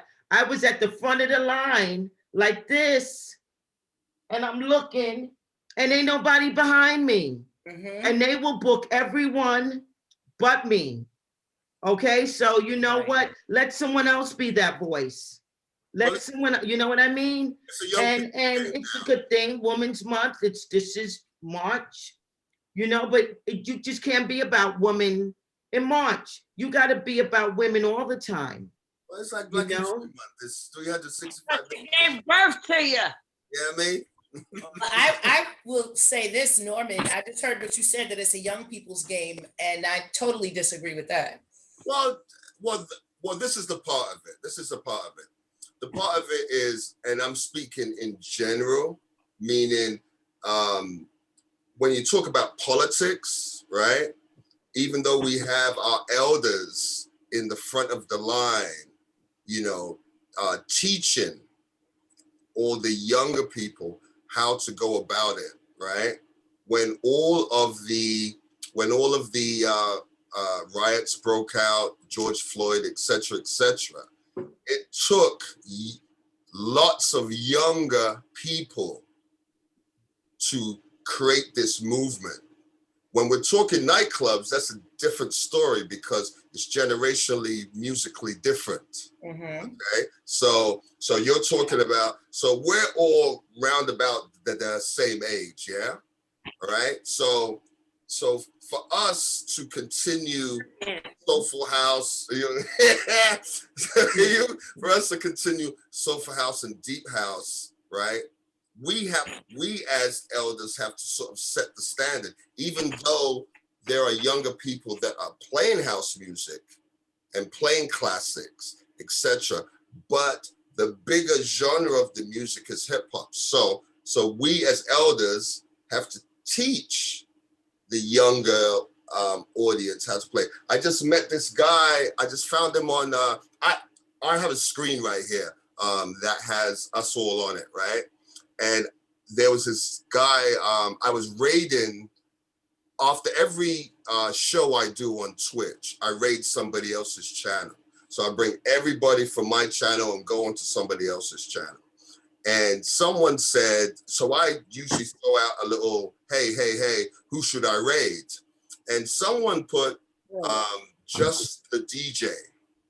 And I was like, never heard of him.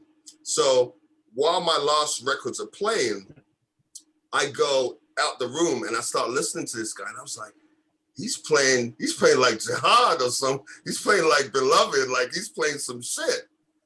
And so I ended up following him, and to find that little community of kids who are playing soulful and deep house. I mean, it only really applies in the US, because when you go over to Europe, you find 20-year-olds playing soulful and deep and tech house.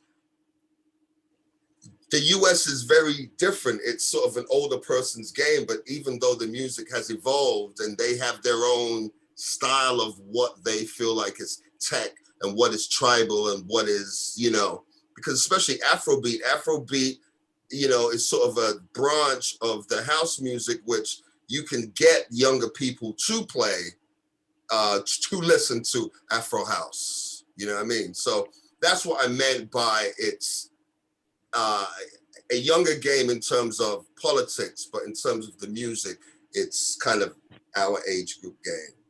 You know, the other Oh, thing wait. I want to say, people always say that Black folks don't drink.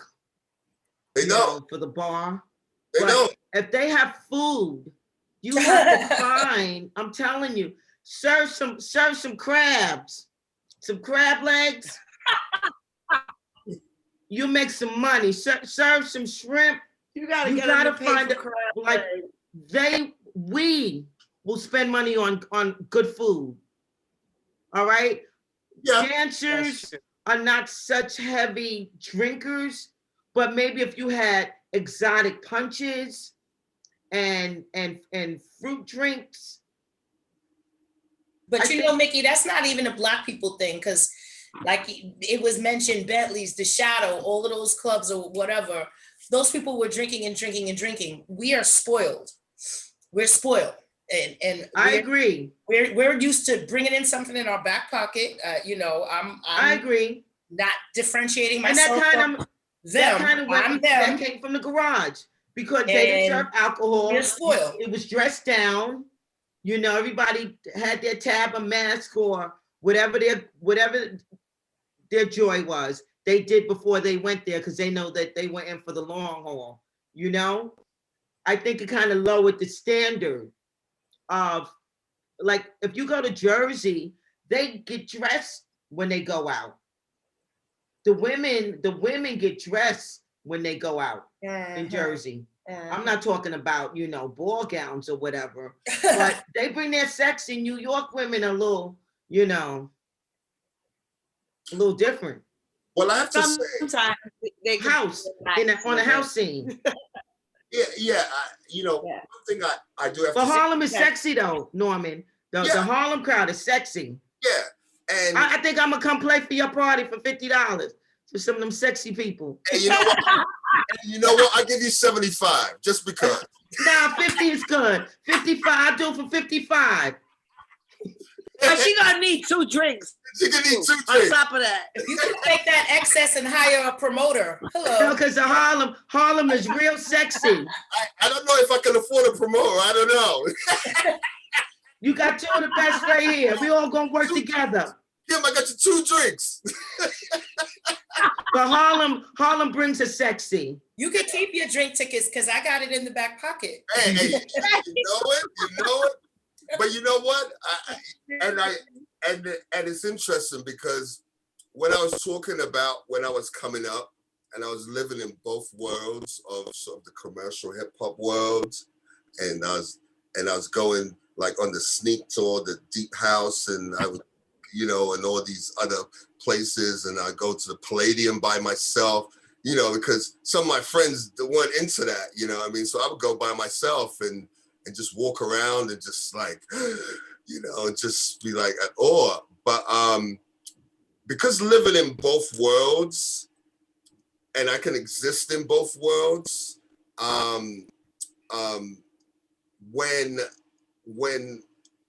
hip hop started to become commercially popular, and the puffies and all that stuff, and so now you couldn't come in as you were, because the hood cats would come in and fuck up the place. You know what I mean?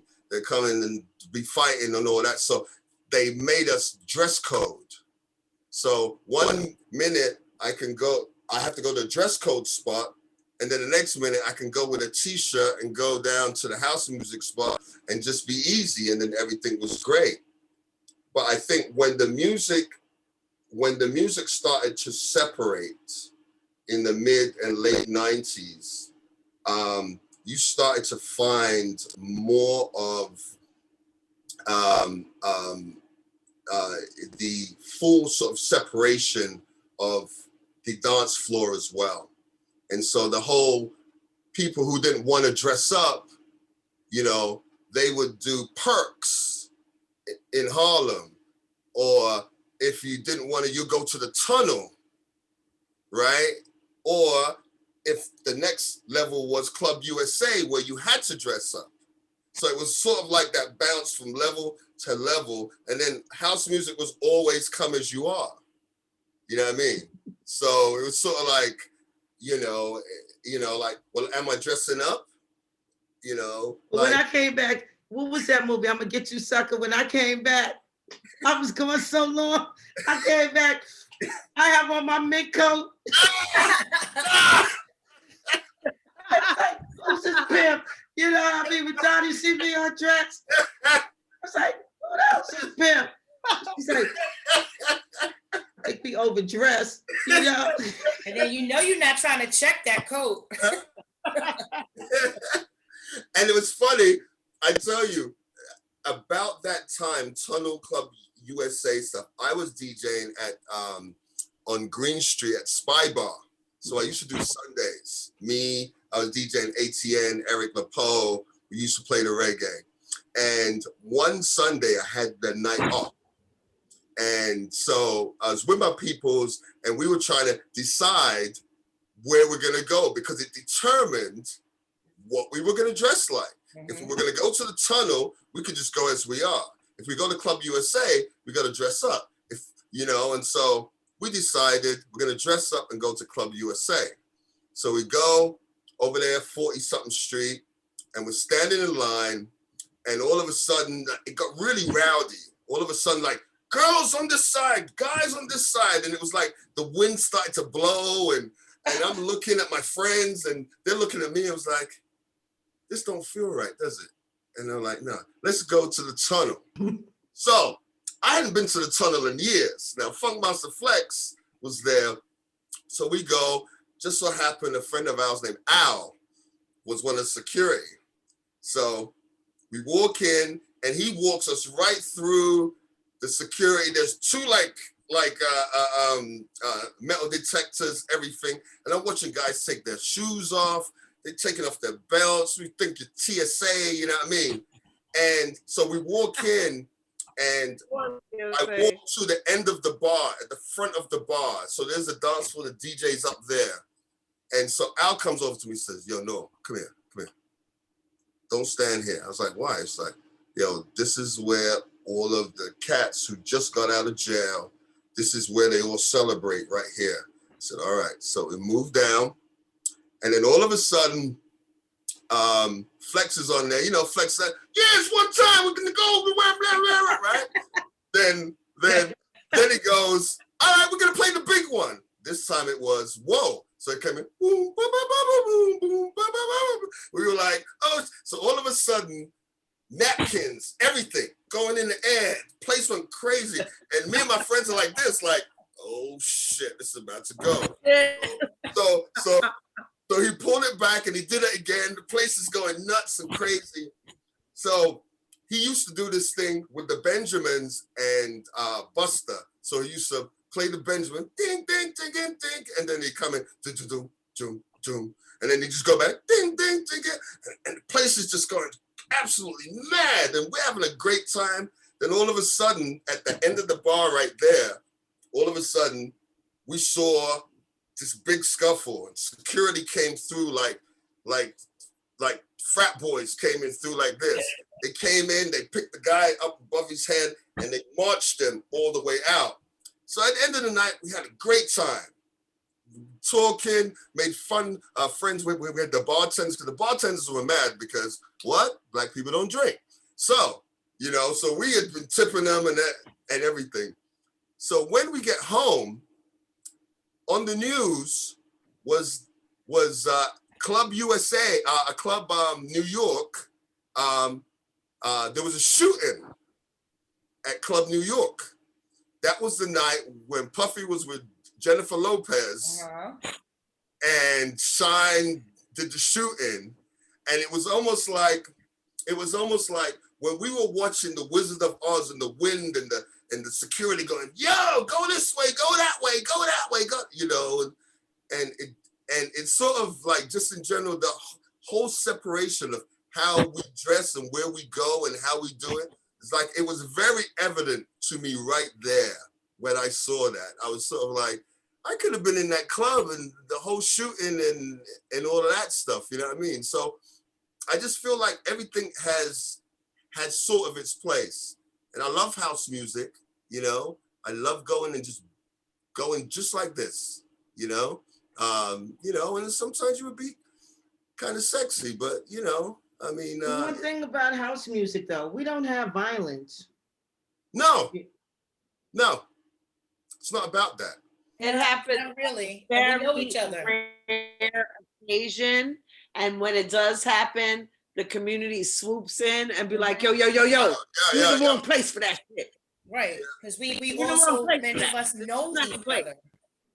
Which Yeah. is one of the things that I love so much. We police For sure. ourselves.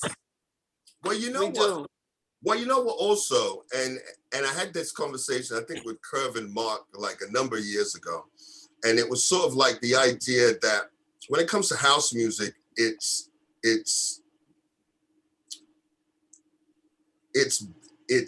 beats and areas where it's sort of intellectually up here. You don't need any words. You don't need any words when you play house music. It's all people are dancing in between the lines of the music, and and they finding their own spots. And that's that funny thing that I talked about was when I used to go out with my friends, and they always used to say that I dance funny.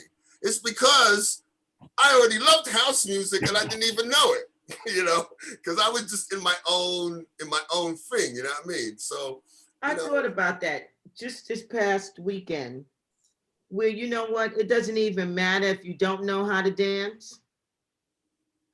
It's the one music, I think, when you sometimes on Facebook and you see like the old people or people in another country, it's the rhythm, or even the little babies, right? That's like my boy Des show is called Universal Language. That's what music is. Dad played a Right. Red Rooster for $50. Shout out, hey Des, Actually- listening. Actually, Des, and I see you in the chat, Des. I paid you more than $50. Just give me a yay on that, Des. Come on, Des. See, he was willing to pay a man. He was willing to pay a man more than a producer. I'm not even gonna say you just, there it is, people. Norman just told on himself. Just told on himself. Yo, call Montana, call all of them that played a Red Rooster. Never for $50. Never. I still got that text. Yeah, send it Uh-oh, to me. here we go, receipts. Oh, hold on. I'm on Instagram right now. I should put it up. Maybe you were missing a one in there, Mickey. Receipts. Uh-uh. That's why you Uh-uh. things in writing. Numbers, I'm a math.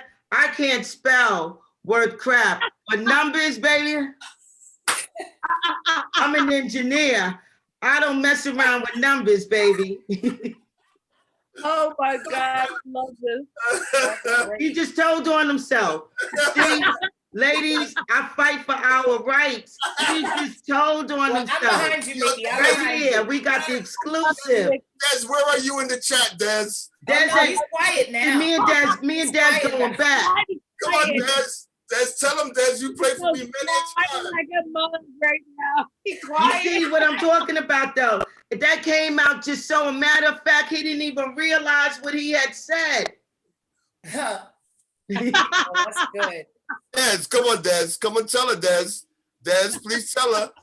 Look, and you see Norman, Des been commenting every Des 30 like, seconds Oh, now. Des all of a sudden. Norman all night. He's silent. Silent. Come on, Des. Come on. Des. that just came and that just slipped out. Just it was like, yeah. Yo, hold on. Hold on. Let's get Montana on the phone. You listen, Norman. If I were you, I would quit while I'm ahead. Come on, Des. We doing good, Norman. We doing good. Doing real good. Yeah. Where is he? Oh, he's in Switzerland. Des in Switzerland right now. Answer. Silence is an answer. Oh, that's too funny. Oh shoot. I think it's about time for you both to tell our lovely guests, our audience, what you have coming up. We want to give you an opportunity to share the things that you have coming up. If you have anything coming up or anything that you just want to share in general. Good, Mick. Anyone. Yeah, I got some projects coming. I had a session yesterday. I had something that was ready for release. I actually was getting ready to load it up, and I took a final listen to it. And at that moment, I said, I just heard things totally different. I did it exactly. It was the last song that I did before the pandemic. Because when I did it, I remember hearing about it, and we were like, we weren't going to shake hands. We weren't wearing masks yet, but we weren't going to shake hands, and we were kind of keeping a distance. Exactly a year to the day, I was going to release it. It's going to be on my album, but I was going to release one of the mixes. And I just, like, people know it and they like it. I just heard it different now. You know, the pandemic has changed us, or I would hope that it's changed us. And so Yeah. a year later, I heard it different. And so I said, no, I'm not ready to put this out. And I rewrote it. So I sent the singer, I was like, here are some new lyrics. And he was like, okay. And he's a sweetheart, you know? And so we kind of whatever. And I said, I hear some backgrounds. I hear some ladies. And he was like, I'm gonna bring in the ladies.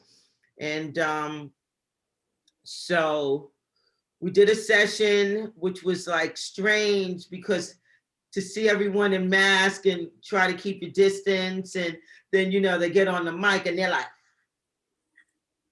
you know, but that's evolving into something totally different. So I have my album project, which I'm hoping to complete by June. And I'm gonna release some things just to keep the name going, but I think I'm gonna hold back on the singles from the album. And I think I really want to release it as a whole project, because that's big, you know, since I'm gonna be retiring at the end of the year. You know, I want my body of work. That was a joke.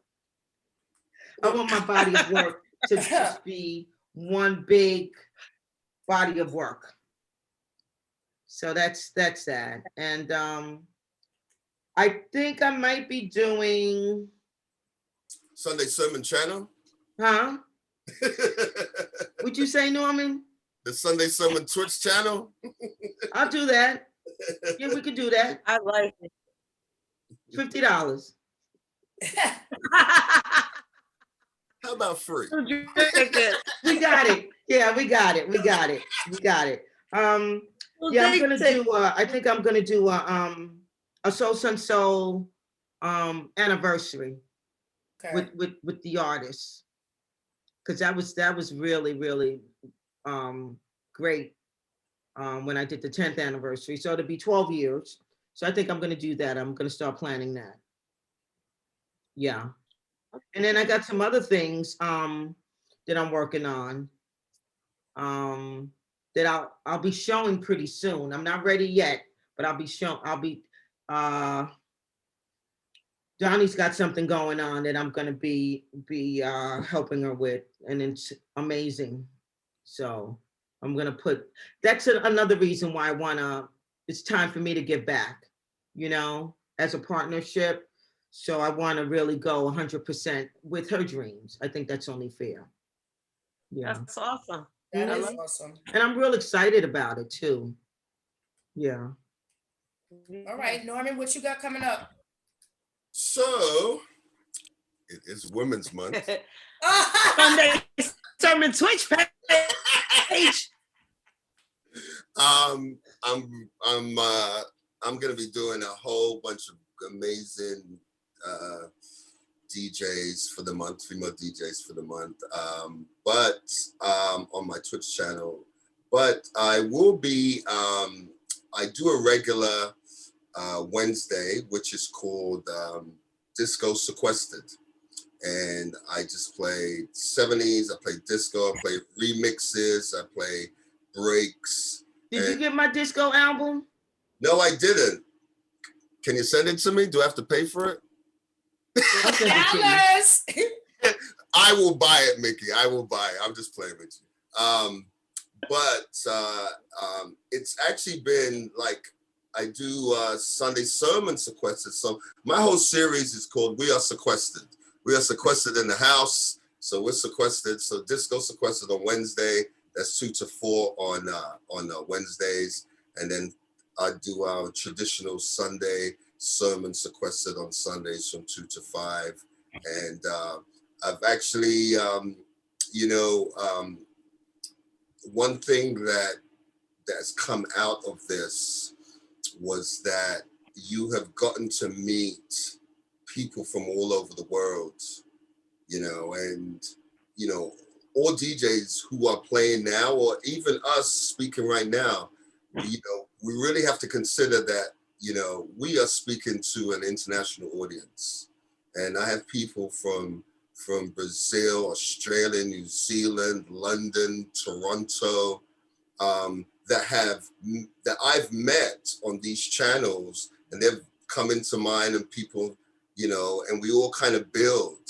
And I say to everyone, use this time wisely, to build your communities, because trust me, when we're back in the world again, I'm going to New Zealand, I'm going to Brazil, I'm going to these places where I've met all of these great people that have just even come to the channel. LA, my moderator for my channel, Keita Girl, she mods my channel, so it's like I've met her in somebody else's chat.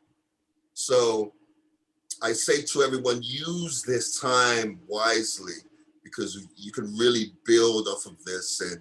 And so also I'm working on an EP, Sunday Sermon EP, hopefully be done by September. And those are just all the little nooks and crooks. And I play your records all the time, Mickey. I do. Thank you. You got some heavy shit, man. You got some heavy Thank shit. you. You know what I mean? So, but it's a good time, and don't take this lockdown as a real lockdown. Find your thing. Find your space, and that's from the minister. Norman, are you still doing Fridays? I'm gonna bring Fridays back. He's not doing Fridays right now. So I'm in the not- meantime, she's asking because she's gonna say she has her Friday party. Oh, Because the last time I asked you to play, you were still doing Fridays. I was doing Red Rooster. Well, no, you were doing, this was here, we were doing Twitch things, and you were doing something on Fridays when I asked you. Yeah, when I started, but I was doing Red Rooster, so I was broadcasting Twitch Gotcha. on Red Rooster. That's what it was. So you're not doing Fridays right now? No, I think I'm gonna move my party to Saturdays now. Well, okay, but you heard it here, folks. This is me telling him about the Friday date that we're gonna have. Okay. And then when you bring back your Fridays, you can raid my channel. Thanks. Hey, there you go. That's how we do These it. people working together. That's it, man. But yeah, so Friday, me and you, we'll fix that. All We'll set that up. darling. Thank you. And guys, my last question for you for this evening is, give me the short answer, please. Norman, what is your guilty pleasure right now? Thank you for that. My guilty pleasure. Oh, Des is back. Hey, Des. Oh, no. Shout We out. already did that. We already did that. Don't be trying to call Desmond now. All right. My guilty pleasure.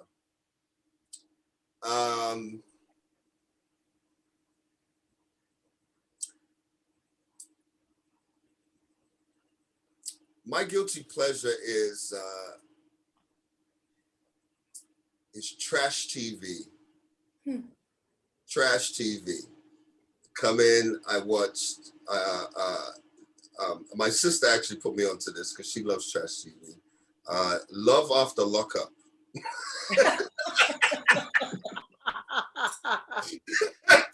Everybody who's in prison, they're having a relationship with somebody on the outside, and they've done 5, 6, 7 years, and then they come out and then they start their life together. It's absolute trash TV, and I fucking love it.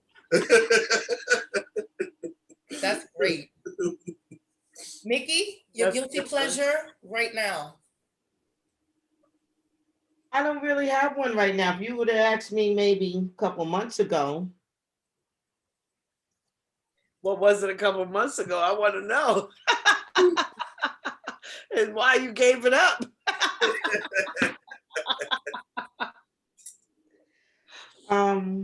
guilty pleasure.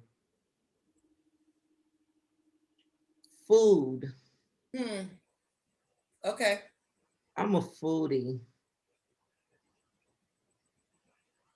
Like, yeah. Okay. I think, like, I was thinking about this last week. I made something and it was so funny. We laughed and it was so good. And we looked at each other. We said, sex is overrated because it was just so What was it? good. Huh? What was it? What did you make? I made some rice with shrimp and coconut. And the rice was just so seasoned and the flavor. I wish that you could taste this rice. You know, sometimes even as a cook, sometimes your meal is even better than what you made. But this was like it just was amazing. And then I made I think it was some crab claws or something, but it just was so good. And I was like, I never thought that, like, I would enjoy food just as much as sex, but that meal was like, yeah. I hear you. I mean, I'm a chef in my head, so I get it. You get it, right? I was actually gonna say. I hear you. I was actually gonna say. You froze. Oh, there it. Food. You froze. What happened? Say it again, Norman. You froze. I don't. Who's food? There we go. It was about food. You were actually gonna say. When I was about to say food, and I was about to say curry goat, rice and peas with plantain. That's my guilty pleasure. There you go. Seafood next year. Yeah. Yeah. I'm about 20 pounds more during this COVID. So. We all are. Please, We I think all we'll are. talk about that. That's another. All looking good though. The hell with that. Fuck. Right, we're alive, so that doesn't matter, you know? Yeah. Yep. Well, Mhm. ladies and gentlemen, I think our time has come to an end. Give our shout outs to the people watching. Thank you for staying up All with the us. people watching. Des, You know, where were you when I needed you? Yes, Des. Brown Des, Sugar, Doris, You're gonna DJ for Mo. free for the rest of the year. Thank you, everybody, for joining us. everybody, tonight. Allegra, Michael Menton, Will Milton. Will Milton. Yeah. Kat will be on with us in a couple of weeks. So, you know, pay attention, folks. Don't miss that. And, you know, on that note, Thank you for having us. Thank you. Thank you, for Red. joining us. Thank you. Thank you. Thank you, See Stan. Rose. Thank Thank you. you. So, Our guest. my name is Enjoy Red. Our guest. Miami. Thank you. Right. And my name is Red, and this young lady over here. Hello, young lady over there, you are? I'm Sid Mickey. Rose. Hi. Hi. And this is the Bedtime Story.